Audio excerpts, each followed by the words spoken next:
तो पिला माने मोर यूट्यूब चैनल को तुमको स्वागत करुच्ची। आज आम पुणी षष्ठ श्रेणी भूगोल बहीर ऑस्ट्रेलिया महादेशर समस्त प्रश्नोत्तर आलोचना करवा। पूर्वर आम पृथ्वीर जिते गुड़िक महादेश रही एशिया महादेश, आफ्रिका महादेश, उत्तर अमेरिका महादेश, दक्षिण अमेरिका महादेश, अंटार्कटिका, यूरोप जिते महादेश गुड़िक रही तार समस्त प्रश्नोत्तर आम आलोचना कर सारी। तो आज आम पृथ्वीर महादेश मान मध्य शेष महादेश ऑस्ट्रेलिया महादेशर समस्त प्रश्नोत्तर आलोचना करवा। तो चैनलटा जब प्रथम थर आस चैनल को सब्सक्राइब कर दियो और बेल आइकन बटन को दबाई दियो, ता सहित लाइक करवा भूलें। तो प्रथम तार विषय वस्तु संबंधी सूचना जानी ना, तार समस्त प्रश्न उत्तर आलोचना करवा। तो चलो भिडियो को आरंभ करवा। तो प्रथम देखी ऑस्ट्रेलिया पृथ्वीर क्षुद्रतम महादेश। तो प्रथम थिला एशिया महादेश समस्त बृहत्तम महादेश। तो शेषर जो क्षुद्रतम महादेश होची, तो क्षुद्रतम महादेश होची ऑस्ट्रेलिया महादेश।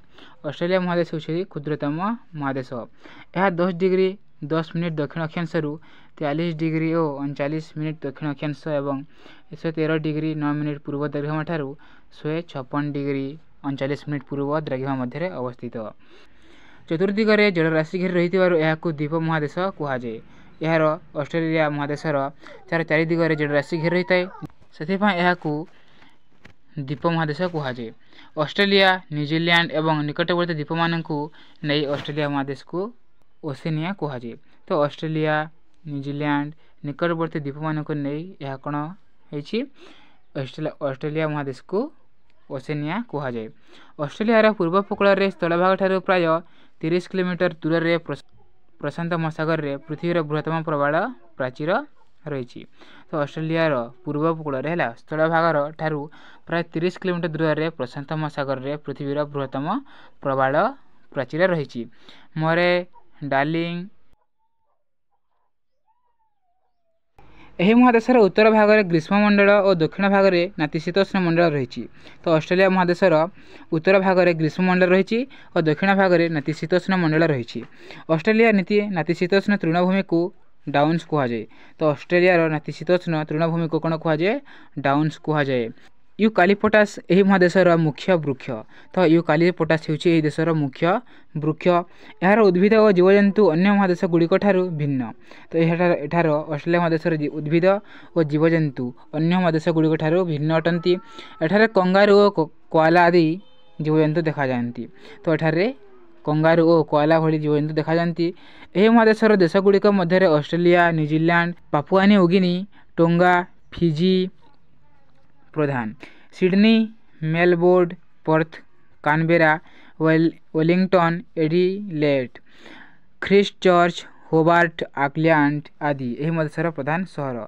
तो यही महादेशर अर्धाधिक लोक बड़ बड़ सहर में बसवास करती।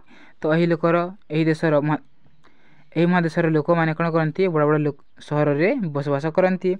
चाष कार्य मेसीन साहाय्य कराए और एठाकर चाष कार्य केमती कराए? मेसीन द्वारा कराए। अधिकांश लोक शिल्प, वाणिज्य, शिक्षा, गवेषणा, गमनागमन आदि क्षेत्र में नियुक्त पाई थांती। वर्तमान तार समस्त प्रश्न उत्तर आलोचना करवा। प्रश्न नंबर 1 देखी निम्नलिखित प्रश्न गुड़िकर उत्तर संक्षेप लेख। कर देखी ऑस्ट्रेलिया महादेश क्यों अक्षांश और क्यों द्रघिमा रेखा मध्य अवस्थित? पूर्व में पढ़ीचे ऑस्ट्रेलिया महादेश 10 डिग्री 41 मिनिट दक्षिण अक्षांश, 41 डिग्री 39 मिनिट दक्षिण अक्षांश एवं 113 डिग्री 9 मिनिट पूर्व द्रघिमा और 156 डिग्री 39 मिनिट पूर्व द्रघिमा मध्य अवस्थित। प्रश्न नंबर खरे देखी बृहत प्रबाल प्राचीर ऑस्ट्रेलिया क्योंठी अच्छी? तो बृहत प्रबाल प्राचीर ऑस्ट्रेलिया क्योंठारे अच्छी? उत्तर हो ऑस्ट्रेलिया पूर्व उपकूल में स्थलभाग ठारू प्राय 30 किलोमीटर दूर में प्रशांत महासागर मध्य पृथ्वीर बृहत प्रबाल प्राचीर रही। कौन? ऑस्ट्रेलिया पूर्व उपकूल में स्थलभाग ठारू प्राय 30 किलोमीटर दूर में प्रशांत महासागर मध्य पृथ्वीर बृहत प्रबाल प्राचीर रही। प्रश्न नंबर ग देखी ऑस्ट्रेलिया 3टी विचित्र प्राणी मानकर नाम लेख। तो ऑस्ट्रेलिया बास कर 3टी विचित्र प्राणी मानकर नाम कौन? उत्तर हो ऑस्ट्रेलिया 3टी विचित्र प्राणी मानकर नाम है कंगारू, कोआला, प्लाटीपस। कौन कौन? कंगारू, कोआला और प्लाटीपस होची ऑस्ट्रेलिया 3टी विचित्र प्राणी।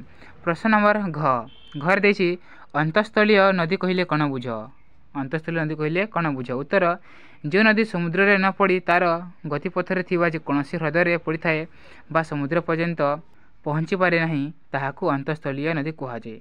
क्या कहुए जो नदी समुद्र न पड़ी तार गतिपथरे थिबा कोनोसी ह्रदरे पड़िथाए बा समुद्र पर्यंत पहुँची पारे नहीं ताहाकू अंतस्थलीय नदी कहुए।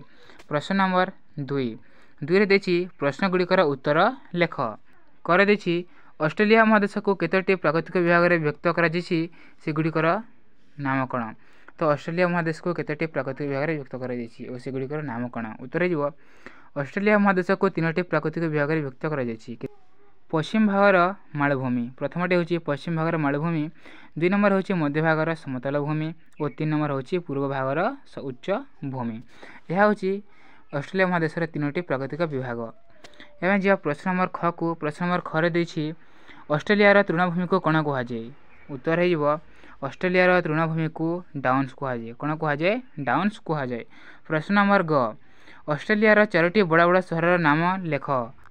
तो उत्तर हो ऑस्ट्रेलिया 4टी बड़ बड़ सहर नाम है सिडनी, मेलबोर्न, पर्थ और काबेरा। कौन सिडनी, मेलबोर्न, पर्थ और काबेरा होची ऑस्ट्रेलिया 4टी बड़ बड़ सहर। प्रश्न नंबर घर देछि ऑस्ट्रेलिया क्यों वृक्ष पर प्रसिद्ध। ऑस्ट्रेलिया क्यों वृक्ष मिले जहाँकि बहुत प्रसिद्ध अटे। उत्तर ऑस्ट्रेलिया यूकालिप्टस वृक्ष पर प्रसिद्ध। क्यों वृक्ष पर यूकालिप्टस है। प्रश्न नंबर 3 रे देछि उत्तर दियो। कर देछि ऑस्ट्रेलिया लोके कहीं ग्रीष्म ऋतु में बड़दिन पालन करती। तो ऑस्ट्रेलिया लोके ग्रीष्म ऋतु बड़दिन पालन करते कहीं। उत्तर ऑस्ट्रेलिया महादेश दक्षिण गोलार्धरे अवस्थित। क्योंठारे दक्षिण गोलार्धरे अवस्थित तेणु उत्तर गोलार्धरे अवस्थित देशगुड़िकर शीत ऋतु होता बेले ऑस्ट्रेलिया ग्रीष्म ऋतु होता है। तो उत्तर गोलार्धरे अवस्थित देशगुड़िकर शीत ऋतु होता बेले से समय दक्षिण गोलार्धरे कौन होता है ग्रीष्म ऋतु होता है। बड़दिन डिसेम्बर मसरे पड़ता है। क्यों मास डिसेम्बर मसरे पड़ता है से बेले उत्तर गोलार्धरे शीत ऋतु होता है। से समय कौन होता है उत्तर गोलार्धरे शीत ऋतु होता है एवं ऑस्ट्रेलिया रे ग्रीष्म ऋतु होता है। तेणु ऑस्ट्रेलिया लोके ग्रीष्म ऋतु में बड़दिन पालन करथांती। प्रश्न नंबर ख ऑस्ट्रेलिया जीवजंतु अन्य महादेश में जीवजंतु मानक कहीं भिन्न। तो ऑस्ट्रेलिया देखा जीवजंतु अन्य महादेश मानक देखा जीवजंतु मानक भिन्न कहीं। उत्तर ऑस्ट्रेलिया महादेश बहुकाल धरी पृथ्वीर अन्य भूखंड ठारू विच्छिन्न रहिबा द्वारा यार उद्भिद और जीवजंतु अन्य महादेश गुड़िक भिन्न अटंती। ऑस्ट्रेलिया महादेश अन्य पृथ्वीर अन्य भूखंड ठारू अलग रही सेठाकार उद्भिद और जीवजंतु भिन्न देखा जाती। प्रश्न नंबर ग देछि यह महादेश को द्वीप महादेश कहीं कहुए। तो ऑस्ट्रेलिया महादेश को कहीं द्वीप महादेश कहुए। उत्तर हो ऑस्ट्रेलिया महादेशर चतुर्दिगरे जलराशि घेर रही यह कौन कहुए द्वीप महादेश कहुए। तो ऑस्ट्रेलिया जो देश अच्छी महादेश तार 4 दिगरे कौन अच्छी जलराशि घेर रही से द्वीप महादेश कहुए। और आम यह जानी जे जो भूखंडर 4 दिगरे जलराशि घेर रही है द्वीप कहुए। यही देशर 4 पाखरे दिगरे जलराशि घेर रही जहाँफल यह द्वीप महादेश कहुए।